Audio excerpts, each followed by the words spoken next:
কৃষ্ণ দেৱৰ প্ৰিয়ামী কৰো কৰ্মৰত তাতো নানা বিঘ্নি আছে জানি মনত এতে কি আয়ু কৃষ্ণ চৰিত্ৰ অমৃত শ্ৰৱণ মাত্ৰকে হেন হৈও কৃত জাগ যুগ যজ্ঞ কৰি দুখ পালো মাত্ৰ আবে কহিও মহাভাগৱত শাস্ত্ৰ কৃষ্ণ কথা ইটো অমৃতটো কৰি সাদ শুনো সুত শোক পৰিকৃত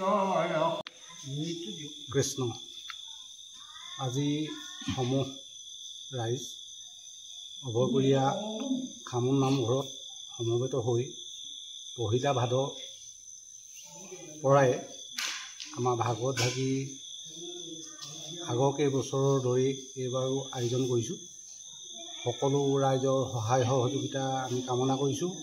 আমি ভাবিছোঁ এইদৰেই ভাগৱত পাঠৰ জৰিয়তে আমাৰ মিলাপ্ৰীতি অক্ষুণ্ণ ৰাখি আমাৰ কৰ্মভাগ আমি সুকলমে চলাই যাওঁ।